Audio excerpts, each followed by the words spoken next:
The goal is deconstructing without departing. We want to travel back in time, let people tell their stories of the things they've walked through so that we can help people who are moving forward in time without making mistakes.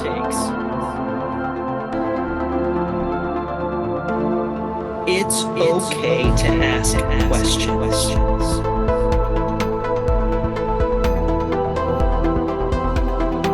Take your time.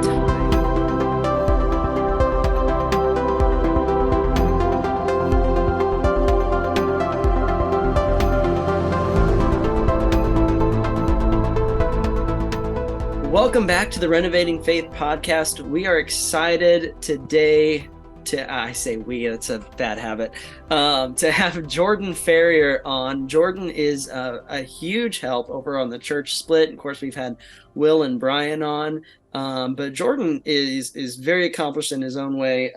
First and foremost, he has a book called Calvin and C.S. Lewis, and you can pick that up on Amazon. This is Solving the Riddle of the Reformation. I am partway through it, and it's been really good so far. I will warn you, if you're like me, and I know this is something I think Will has told you, if you guys are like me and you go by the page numbers and you utilize those, this book does not have page numbers in it. And I meant to tell you that before because you asked me to send you some stuff on it. And that's actually the only thing I've really found. But in addition to that, Jordan has his own show, Not a Tame Sheep. And then he's also one of the I don't know if you'd call it a moderator or a contributor to BS Theology or Black Sheep Theology. And then, of course, you've done quite a bit of teaching on the Church Split, both in Will's class, and I think you've come on the channel to talk about the two views of God, which is just, it's all incredible content. My big introduction to Jordan was actually you did an exposition on Ephesians 2, 8, and 9. So I had heard you on the Church Split, but then you posted this in their group and really went into the Greek and kind of pulled that whole passage apart. And it was probably like 3 or 4 massive paragraphs on those two verses. And I was like, this is what I need. And I saw that passage in a new light, and I've loved seeing your posts ever since. And I just know that I'm always going to learn something whenever you're on someone's channel. So I'm excited today. We are going to be discussing something that I think for those of us who are going through a renovation process and you've got questions, this is one of the core issues that if you can get this right, it will keep you from departing. This is such a vital key, and it's a big point that I see, whether you've watched Trinity Radio with Braxton Hunter and they talk about people deconstructing, or you hear people's stories on TikTok as to why they left, or just the various people that Will has had to rebut over on the Church Split. You will hear this phrase so often: how could a good God allow such and such? And so today we're going to talk about the problem of evil. So Jordan, thank you for coming on. This was actually your idea, and I'm grateful you brought it up. And I'm very excited to hear what you've got for us tonight. Well, it was very gracious. You're a very gracious host. Thanks a lot. So yeah, the problem of evil is really a foundational issue, and it's something that bothered me a really long time ago. And I've spent a lot of time looking back through like the development of Christian theology to see how different people have answered it. So there's a lot of different answers to the problem of evil that you can find. One really interesting thing, like when I was in elementary school, they used to talk about having a Panglossian view of the world, or looking at the world through rose-colored glasses. Yeah. And I was like, what's a Panglossian view? And I was like, I have no idea what that is. But back, 1600s or so, Gottfried Wilhelm Leibniz wrote a book called Theodicy. And it's to be a theodicy is a solution to reconcile now, evil in the world with this God. Theodicy, like a theist, not the Odyssey, like, Yes. Yeah. So Yeah. just for those of you who are fellow nerds out there and into all this fun, bigger reading, we're not talking about Homer. This is the Yeah. Odyssey, one word, not Yeah. the Odyssey. So anyway, sorry. Yes. And I made That's that mistake. my I made that mistake a really long time ago, thinking, what are you, the Odyssey? What are you talking about? That's like Homer. Yeah. So anyways, Leibniz wrote this book called Theodicy. And a lot of it is that the best possible world that God could have created is a world that has evil in it. Hmm. So then you may have heard of Voltaire. Mm-hmm. And the story that I love about Voltaire is they said a priest came to see Voltaire on his deathbed. And the priest says, "Voltaire, do you renounce Satan?" And Voltaire just replies back, "Now is not the time to be making new enemies." Right before he dies, Oh, It's hilarious. But anyways, Voltaire wrote this book called Candide.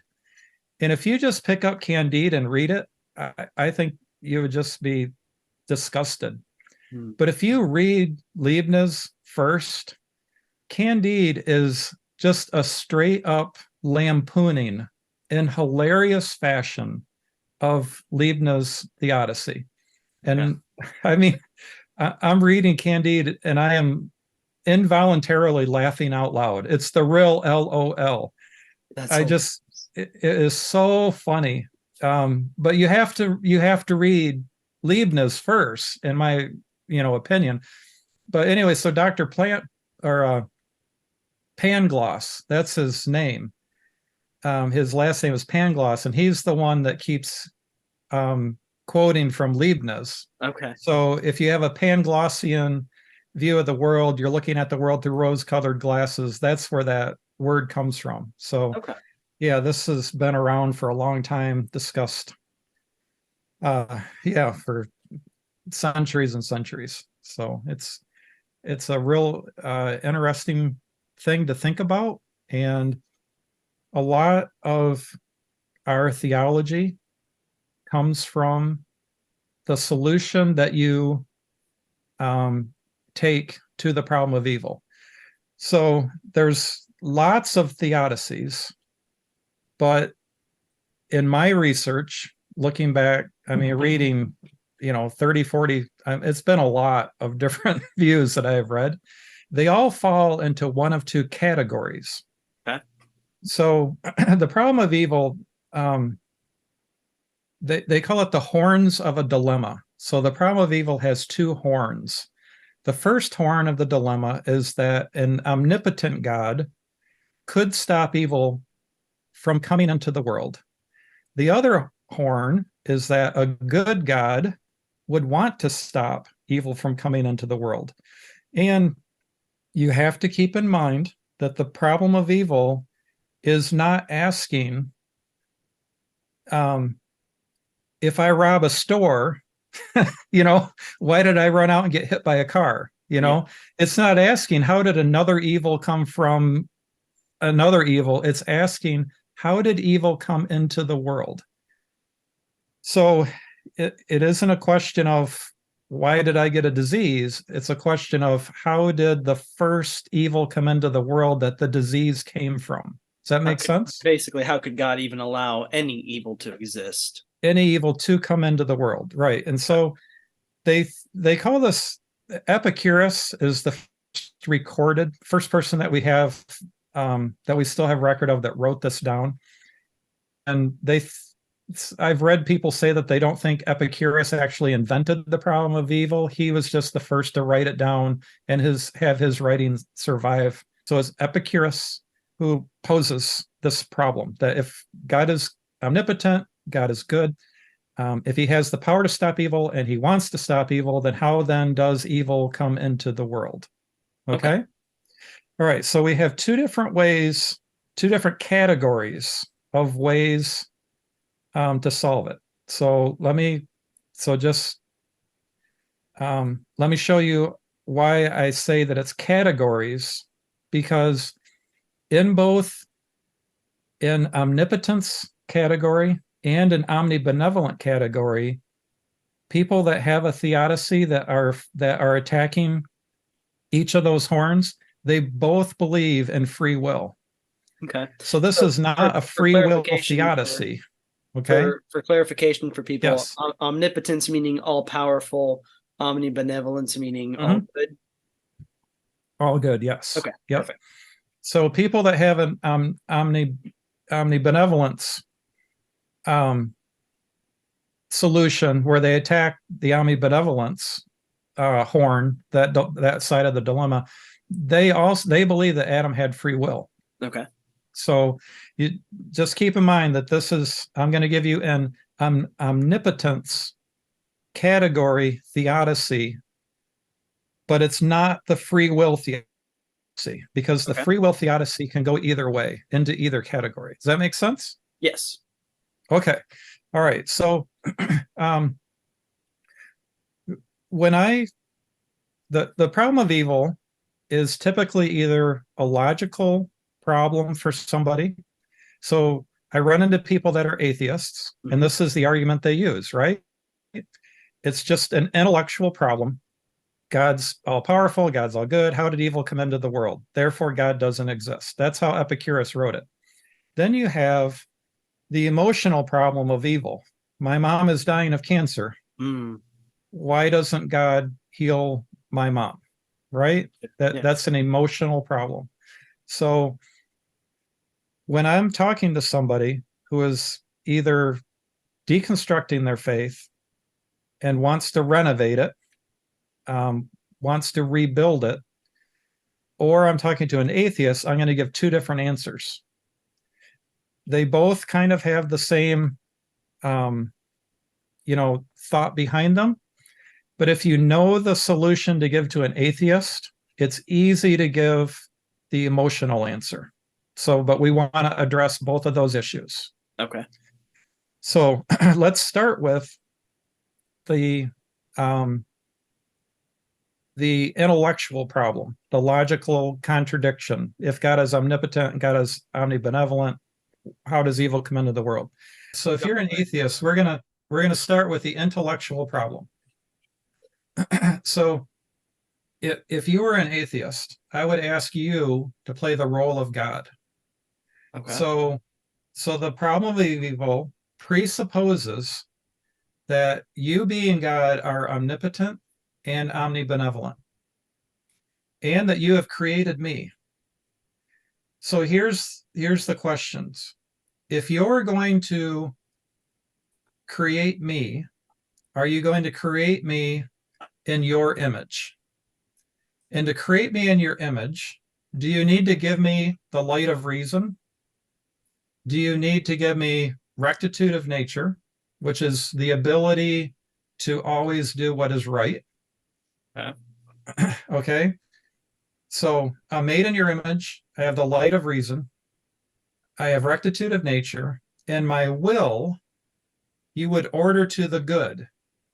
Because you are all good, you create me, you would create me perfect.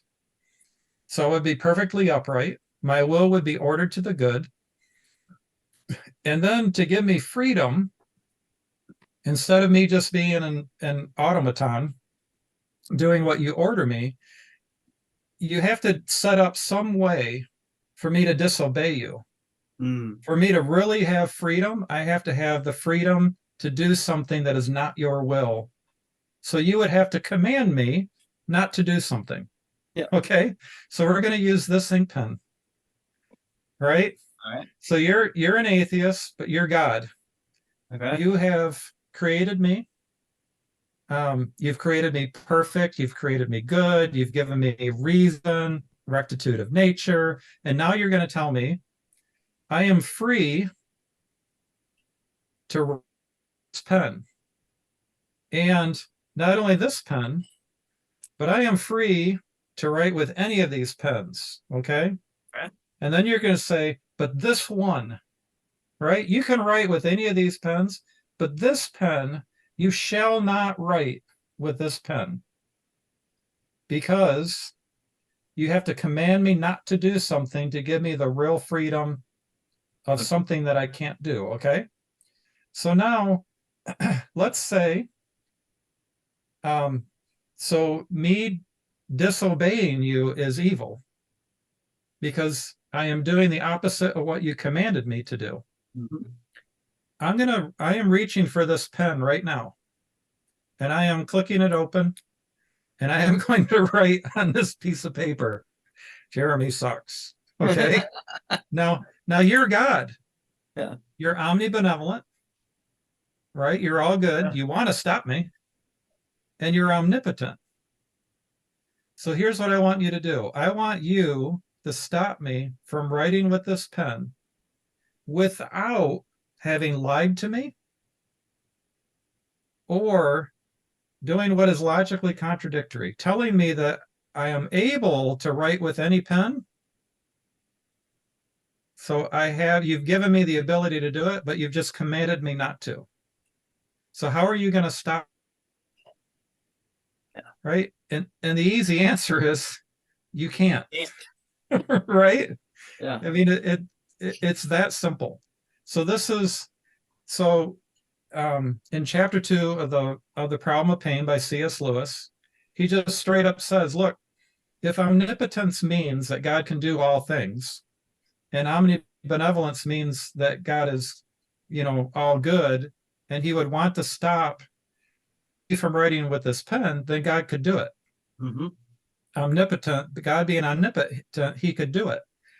But what we have to then assume is that God either lied to me, you lied to me, or you did what was logically contradictory, gave me freedom and withheld it at the same time. Yeah.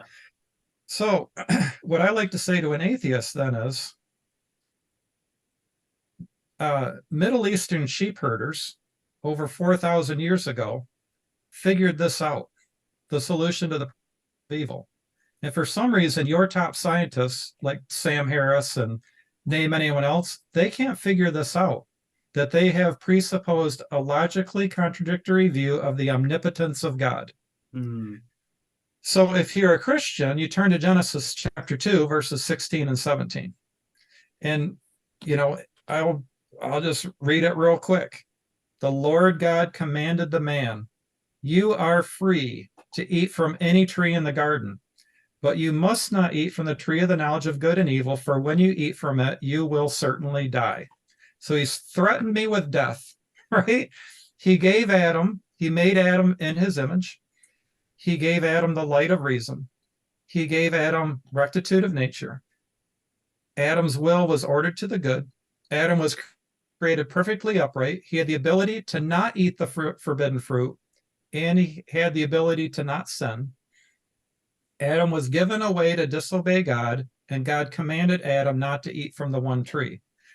So now when we talk about the omnipotence of God from Scripture, there's a couple of verses. So we need to look 3 verses. The first verse is, with God, all things are possible. Mm-hmm. Well, if with God all things are possible, then it was possible for him to stop Adam, right? Right. So in Hebrews, though, it says it's impossible for God to lie. Yeah. And I don't know about you, but I've lied before. And lying is a thing that I do. And all things are possible. So if all things are possible and lying is a thing and it's impossible for God to lie, then all things are not possible for God. So we need a way to reconcile those two scriptures, those two verses. And the way we do that is we look at the verse that says, I am the way, the truth, and the life. The truth cannot be a liar. It's logically impossible for God to be both the truth and a liar. So it remains true that all things are possible for God. For God to be both the truth and a liar is nonsense, and nonsense isn't a thing. Does that make sense? Yeah. So when we look at Genesis 2, 16 and 17, and we see this from Scripture, that Adam and Eve were made in the image of God. If God is good, or he had to create Adam good. And that's what he says over and over in creation. And you're like, well, he made it good. He didn't make it perfect. But God is all good, and all good is perfectly good. So when God says it's good, it means perfect. So Adam was made perfectly. He was able to do that. to give Adam freedom, he had to give Adam a way to choose. So let me read you a couple of C.S. Lewis quotes so that have really helped me. So C.S. Lewis, this book is called Pure Landra. I love that series. Yeah. That whole series is awesome. Yeah, so they call it the Space Trilogy because it takes place in space, but it's Out of the Silent Planet, Pure Landra, and That Hideous String. Yep. So in Pure Landra, the main guy, Ransom. Yeah, Ransom, he's talking to the Eve, or it could be Adam or Eve, what he says, okay? So he says, this is what Ransom says. I think God made one law of that kind in order that there might be obedience. So it's just like telling Adam, do not eat from this tree. So I think God made one law of that kind in order that there might be obedience. In all these other matters, what you call obeying him is but doing what seems good in your own eyes also.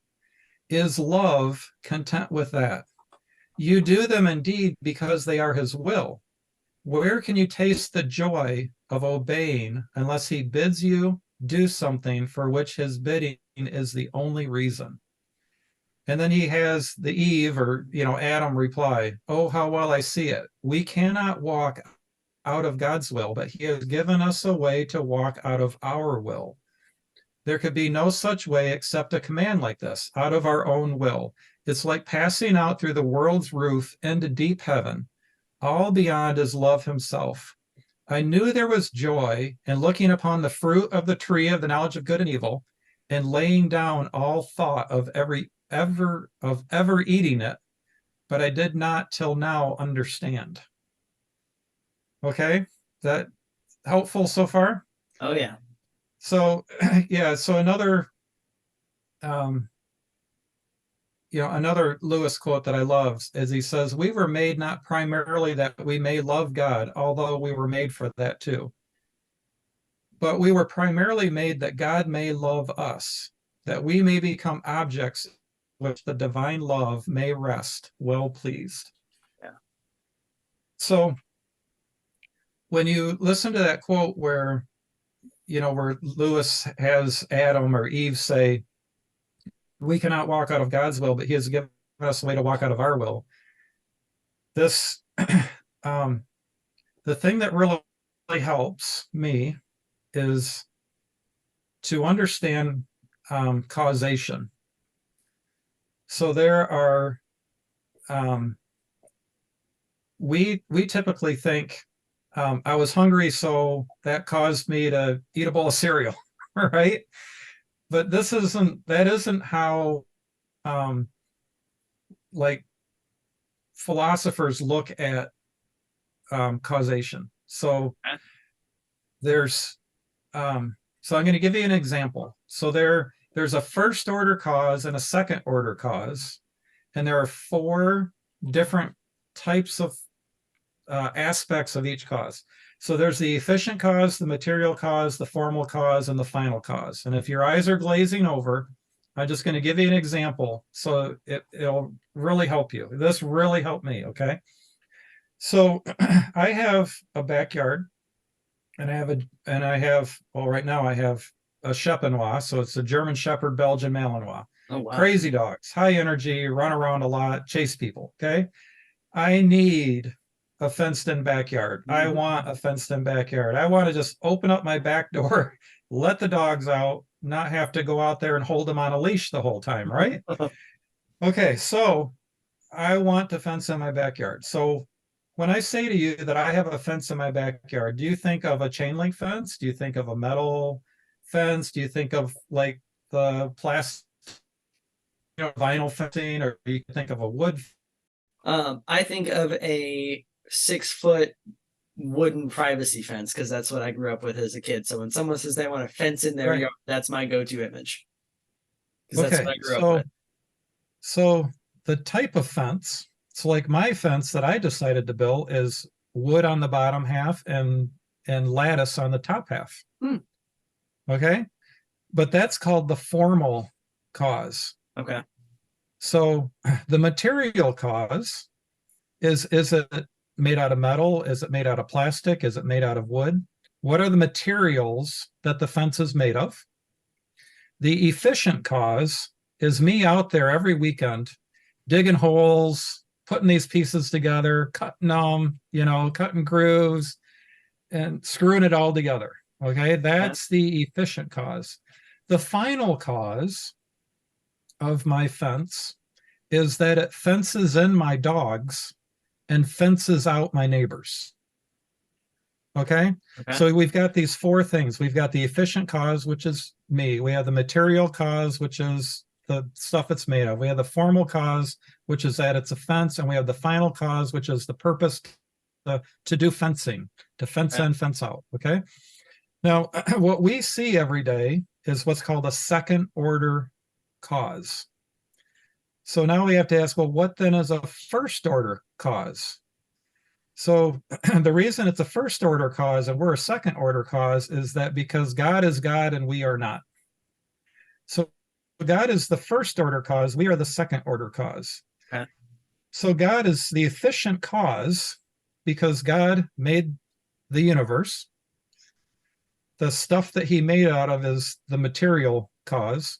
The form it takes is worlds, moons, and stars, right? Does that make sense? And then the final cause, C.S. Lewis, I already read you those, so just quote Irenaeus. The glory of God is mankind fully alive, and the duty of man consists in beholding God. So our final cause is for God to love us, and now that we've fallen, to make us lovable. Okay. Yeah. And then our purpose then is our duty consists in loving him or beholding him. So because God is the efficient cause of the universe, of everything, he is the first order cause.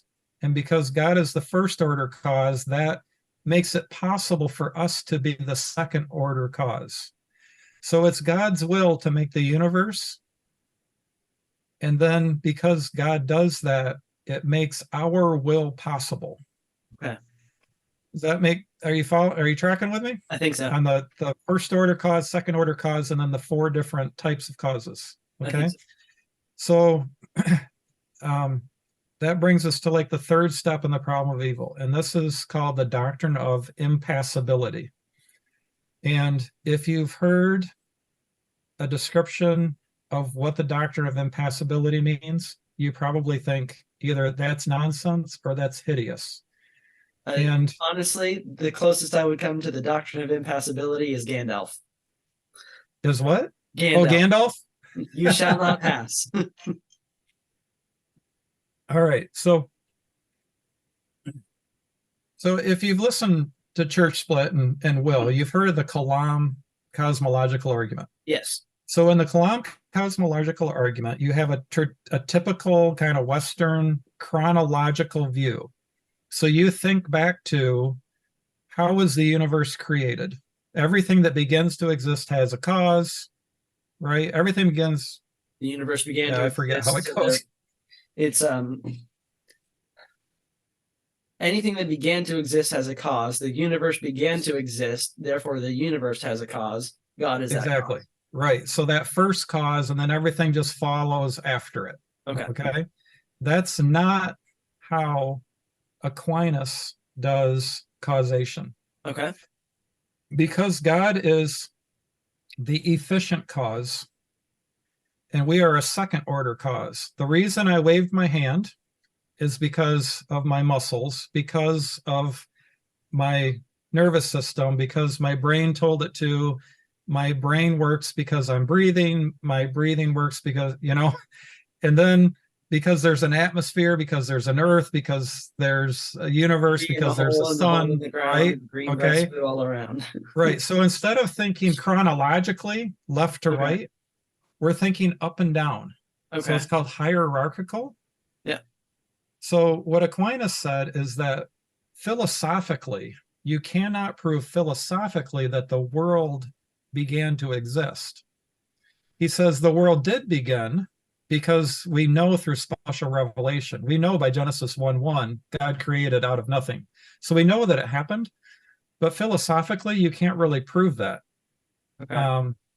So what Aquinas says is, when you see something moving, so you're a person and you flip, you see movement, right? Right. Something had to cause that thing to go from the potential to wipe the sweat off your brow to the act of wiping the sweat off your brow.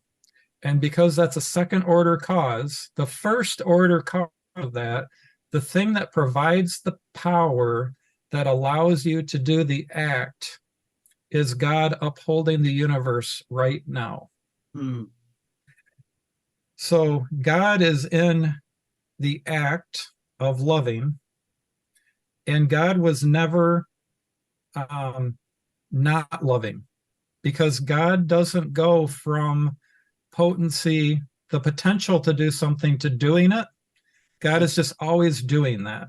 He's always loving. He's always wise. He's always all good, right? Yeah. He's always in the act of doing those things.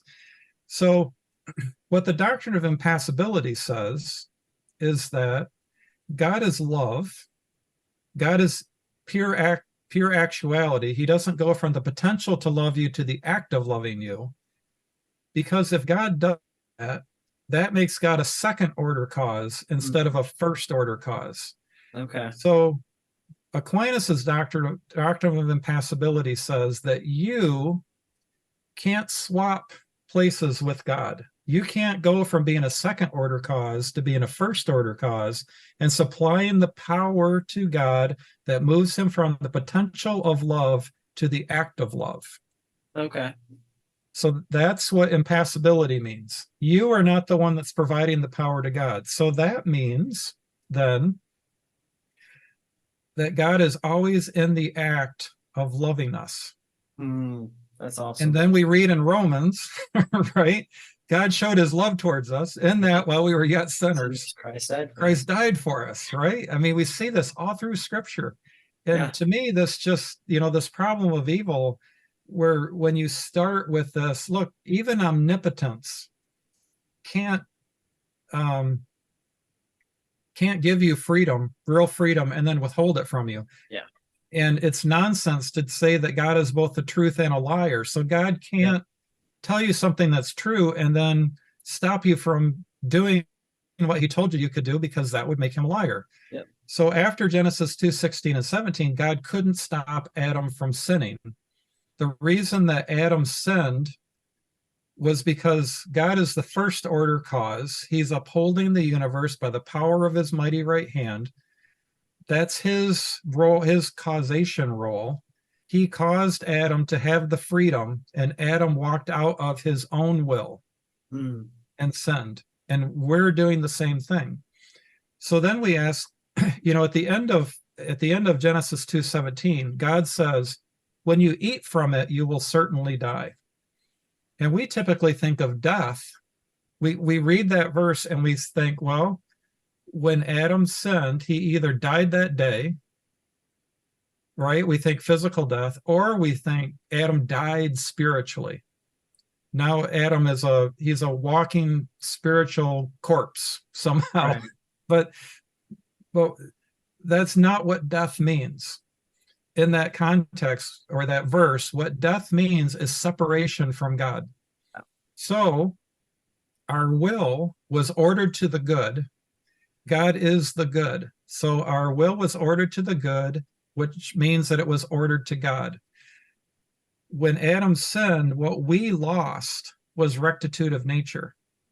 Our will, your will, everyone's will is still ordered to the good. But because we're separated from God, instead of ordering to the good, which is God, we order to the good of ourself. Yeah. So when you come up to a decision and somebody's like, here, drink this beer, it will make you feel good, right? You're like, I am free to do that. My will is ordered to the good, and this person has told me that drinking this beer will be good for me. So I drink it. And if I keep doing that and I become addicted to alcohol and start having all of the problems with alcoholism, I become less free. Yeah. So instead of the freedom to choose to do whatever I want, I have oriented myself into slavery. That freedom becomes bondage. So I am free to say no to the beer, or the crack pipe or the shot of heroin, look at this pornography, whatever. Well, right? And we can even put a spin on this into something that's absolutely wonderful. When you're single, you're free to date around. Yeah. When you put a ring on it, you are no longer free to date around. Now you have freely chosen something good. Yes. So, this choice goes both ways. You can choose, Paul says, the person you yield to is who you're going to become a slave to.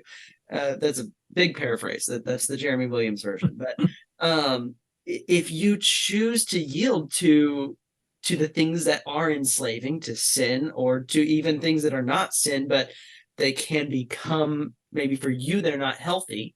You become a slave to that. But if you yield yourself to God and to the Spirit, Paul even introduces himself a slave of Jesus Christ, a servant of Jesus Christ. He's submitted himself wholly to that. And that comes with, yes, restrictions.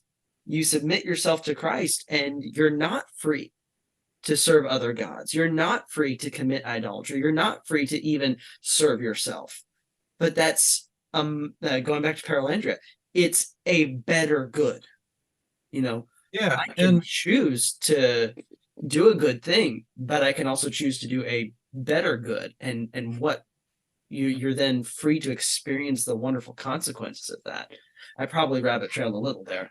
No, that's good, because Paul also says, in becoming a slave of Christ, he also says that it is for freedom that Christ has set you free. Yes.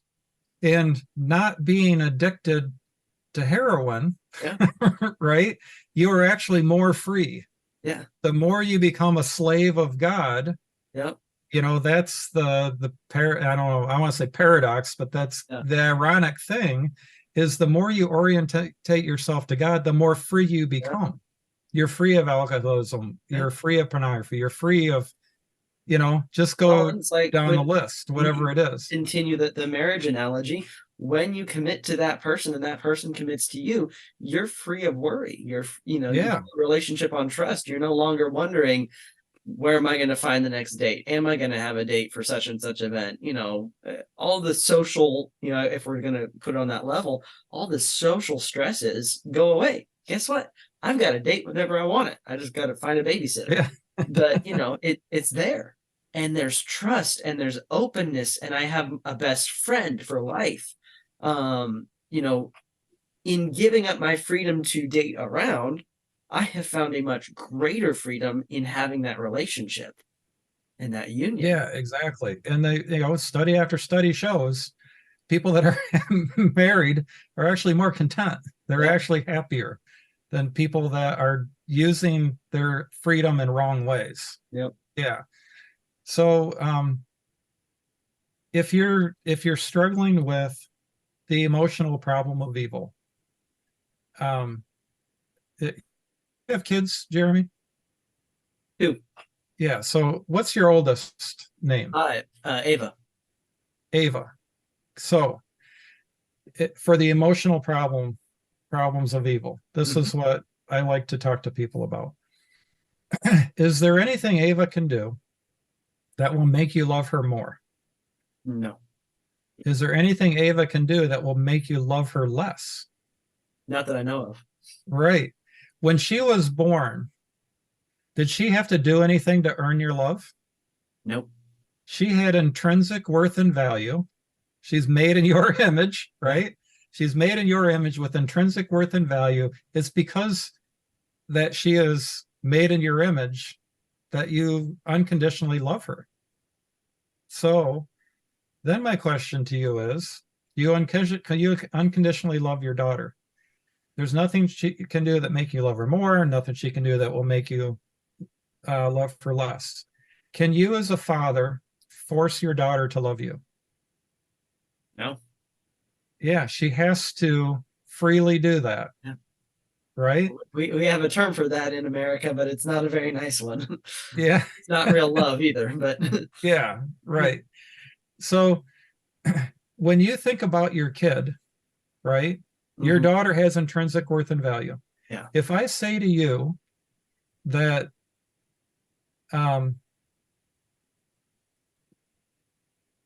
if you have lots, you know, let's just say you're upper middle class America and you starve your daughter to death, you don't give her food, okay, and she starves to death, would you say to me, well, she deserved it? I mean, I might. That doesn't make it true. I mean, you would have to be a psychopath, right? Yeah. Right. Because a father who won't provide for the hunger of his own child is condemned by the whole world. Yeah. Okay. So let that sink in for a moment. Your daughter has intrinsic worth and value for the simple fact that she's your daughter. Yep. If you won't provide for her needs, the whole world condemns you, even the pagans, yep. Right? And when we think about our kids and that we can't force them to love us, but they deserve to have a father that loves them, we have no problem with that. Yeah. It just comes to us intuitively. But now when you turn around and look at God, with God as your father, why do you deny all of that? Yeah. You're made in the image of God with intrinsic worth and value. You deserve the love of God. You cannot earn the love of God because there's nothing you can do that will make God love you more. Right. You can't get rid of the love of God because you can't sin your way out of the love of God. Yeah. God is never going to say to you, Jeremy, you are not worth me dying for. Yeah. Right? You have intrinsic worth and value, and I unconditionally love you. No amount of sin that you do is going to stop me from loving you because it's unconditional. So you merit the love of God. You merit grace because an idea has merit, and ideas, that means your idea has worth. Just by the, you know, your idea has worth. You have worth and value. You deserve the love of God. And as Paul says in Romans, you cannot earn it. Yep. Right? So you deserve it, but you can't earn it. And, you know, you wanted me to, you know, give bad theodicies. Well, a bad theodicy is that song that's going around now about the reckless love of God. I couldn't earn it. I don't deserve it. Yeah. That is just completely false. Yeah. You do deserve, just like, I mean, I used this example in Will's class at his church. There was a billboard that the divorce lawyer in Grand Rapids put up just outside his church.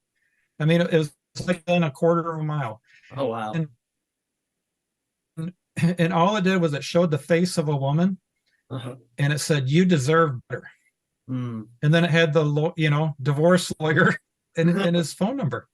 The pagans know, right, that a woman does not deserve to be married to a guy that beats her. Yeah. But when we turn around then and look at God, why do we think that we don't deserve the love of God? We have this drilled into ourselves that we are not worthy because of our sin of God loving us. And that's believing that you can do something that will make God love you less. So you as a parent are able to love your child and say that your child can't do anything that will make you love her less.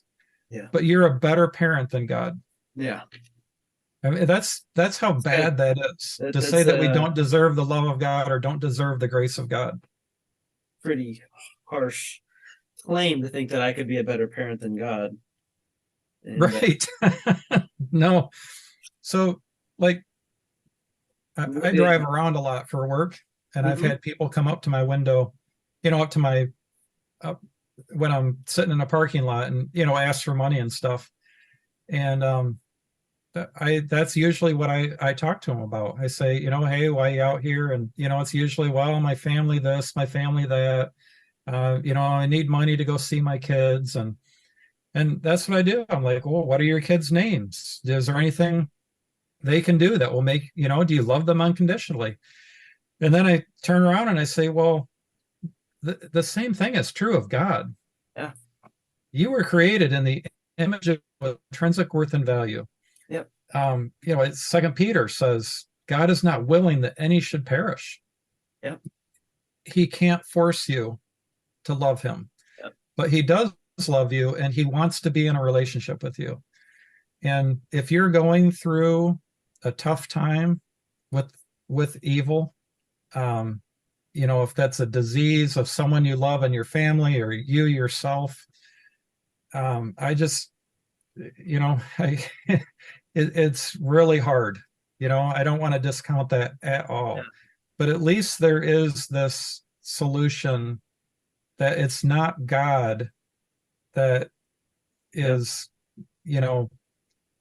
wanting to torture you with a disease or torture you with evil. And this could even be extended to the probably the next big question that I have heard is, how can a loving God send people to hell? And the answer is he doesn't. That is our state in disobedience. And I believe Michael Jones in Inspiring Philosophy quoted C.S. Lewis when he said, and I may be misquoting here, but there will not be one person in hell that doesn't want to be there, and you could probably speak more onto that because you know Lewis's writings better than I do, but the whole point is that when we deny the Father, he gives us exactly what we asked for. He gives us the freedom to choose. And when you make that choice of denying him, he gives you just like he gave Adam the choice. He's not going to then insert himself and say, no, I gave you the choice, but I'm really not going to give you the choice. Right. Because then again, he's contradicting, he's being a truthful liar, which you can't square that circle. Yeah. So let me read Lewis to you. Okay, cool. Perfect. So he's talking about Miss Bates and Dick Firkin. Right? Yeah. It is something they can freely give God or freely refuse to God. Will they or will they not turn to him and thus fulfill the only purpose for which they were created? Their free will lives inside them like the needle of a compass. But this is a needle that can choose. It can point to its true north, but it need not. Yeah. Will the needle swing round and point to God? God can help it do so, but God cannot force it. Yeah. Because they are wills that can, in nice people just as much as in nasty ones, refuse his request. Yep. So, yeah, that's I think the one you were referencing was from Screw Tape Letters, something like the only people in the door of hell is locked from the inside. Yeah, that's right. Yeah, I might be able to find that if you gave me a couple minutes. But what book did you just read that quote from? That's from Mere Christianity. Terrific book. And that's man, if you're struggling with the problem, with deconstructing your faith, where you've, like you're looking at the atonement and you're like, penal substitutionary atonement doesn't make sense anymore, whatever, go read Mere Christianity. Yeah. It is incredible book. So you can't see it because of the screen, but I actually have it on the bookshelf behind me, and it is awesome. We have a used bookstore here in town in Nashville called McKay's, and it's just a wealth of books for dirt cheap.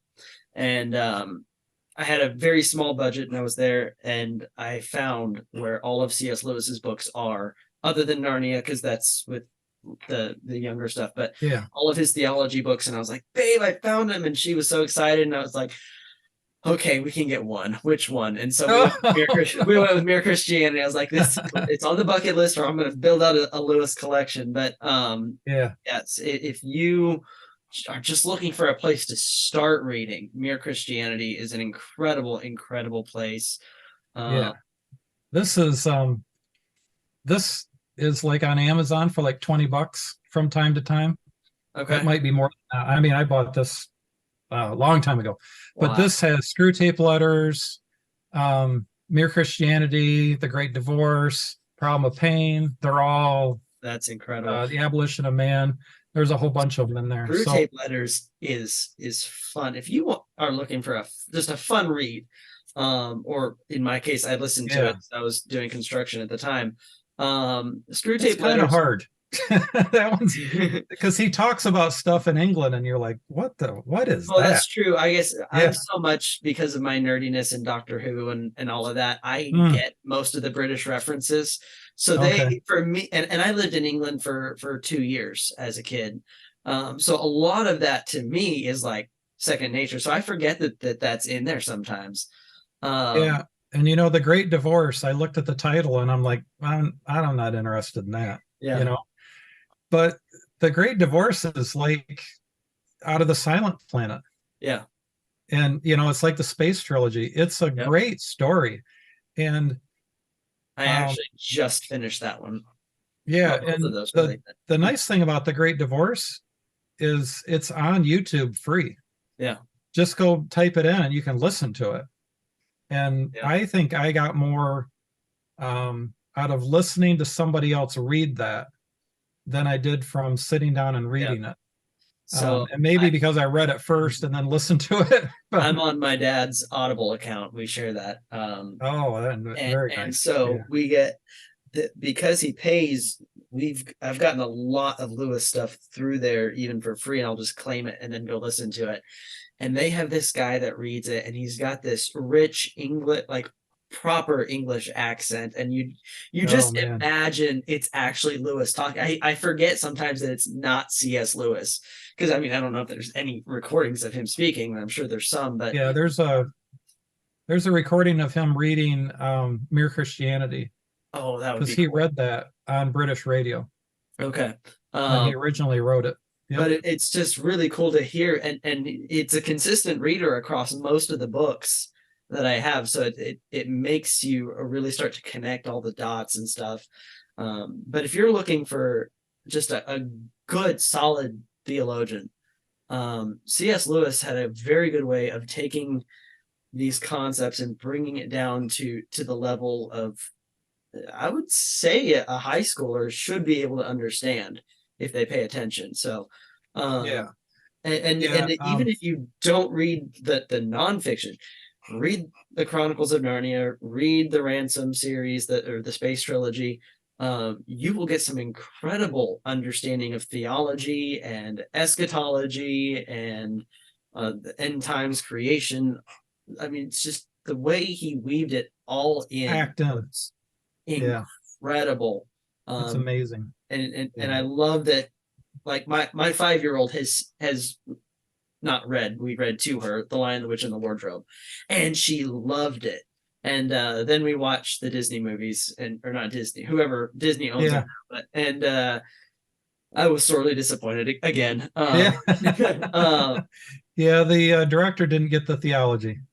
But so Liam Neeson. I mean, come on, Liam Neeson as Aslan. That's just can't be. Yeah. So Kevin Branagh read The Magician's Nephew. Okay. And it is so good.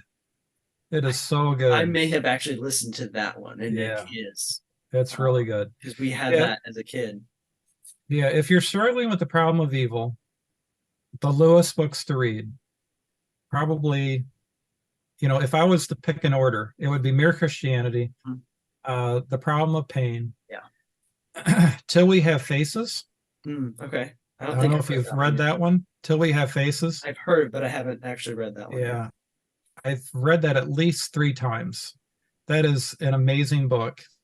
So there's the Greek mythology. It's Psyche. Yeah. And it's Psyche and someone else. So he rewrote that myth as a Christian, kind of like Pilgrim's Progress is supposed to be so that's what he did with that. So I know it's a weird title, Till We Have Faces. It is just outstanding. And that I would that highly kind of recommend helps with that. A Grief Observed, because and A Grief Observed. The wonderful thing about A Grief Observed is C.S. Lewis went most of his life, for our listeners who don't know as much about him, unmarried. And he met someone that just it came out of nowhere almost. And they got married, and then I believe she died of cancer. Yep, she had cancer. Correct? And he began to question, and he went through his own deconstructive process, and then was able, and this book chronicles the story of his own doubts, his own arguments, his self-talk, all of the problems that he went through, and how he came back to his faith and just was grounded. And so it's a wonderful story of a person who went through this process that we're describing on the podcast, this renovation. But it's someone who spent years and years developing. The Chronicles of Narnia is 7 or 8 books, with an entire scope of world in it. And then you've got the Ransoms trilogy, you've got all the other books and the articles that make up books. The man was a first-rate apologist and spent his life defending the faith. And then out of nowhere, he's like, I don't know what to do. Is everything I've done a lie? And then he comes right back to his faith and finds the goodness of God. And it was such a powerful and moving, and I read it in the wake of my wife going through a miscarriage. And we cover this back in episode 4, but where we get to share our story. But my wife lost 40% of her blood in a hemorrhage on Christmas Day. And I spent a lot of time after that just questioning things. And so hearing someone who I've admired as a kid, I loved Narnia. My dad had the whole series in one big, massive hardbound book, and that was our family nights. We'd sit down and he would do the voices, and that was what I knew of C.S. Lewis. I didn't know most of the other stuff. And so I started reading these things, and I started to fall in love with the way his mind worked. Like, I've tried G.K. Chesterton, and he's like over my head. But I love Lewis. I love the way he thinks. I love the way he writes. And then you hear him go through a similar process, and you're like, oh, okay. And you hear how God brought that back to being a settled and deep faith. And it's just beautiful. And I definitely would recommend that being on your Lewis list if you're going through this process. But for sure, start with Mere Christianity and Problem of Pain. Those are absolutely, I think, just foundational for anybody. The Pilgrim's Regress is also really good. So I would put that towards the end. But he deals with this, in so much of his writing. So if you like to read like Chronicles of Narnia, where the theology is woven into the story, then Till We Have Faces, Pilgrim's Regress, or if you're just maybe The Great Divorce. If you're a fan of fiction, The Great Divorce was so good. But if you're nonfiction, concepts. So nonfiction, if you just want it laid out, Mere Christianity, Problem of Pain, Grief Observed. If you want it in story form, Till We Have Faces, Pilgrim's Regress, and what was the other one I said? Great Divorce. Those are really good. Excellent. Very helpful. Excellent. Well, Jordan, anything else you'd want to say to our listeners before we wrap up tonight? As far as the problem of evil, this is just what I think is the correct answer. And the goodness category ones, where people they try to say that it was good for God to bring evil into the world. There's a whole bunch of theodicies that do that, and it's the most common one.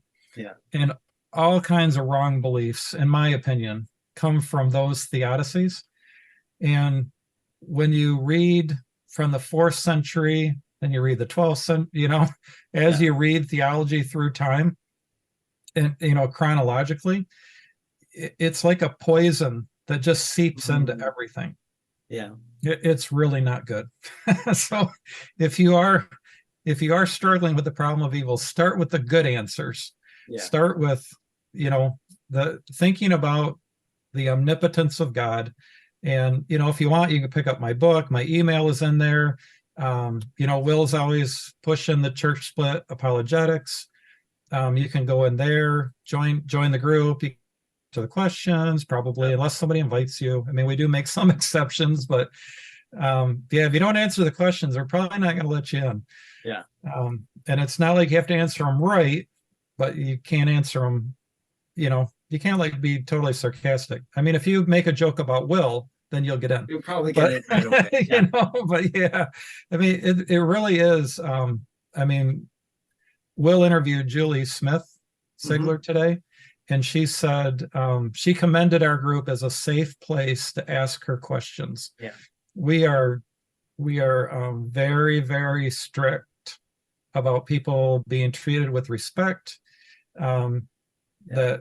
People that are that make it an unsafe place in any way, we boot them very, very quickly. So we work very hard to make it non-toxic, to make it non-toxic. It's a place where you can come and have a good discussion, open, honest, and not worry. So a lot of people have found it helpful.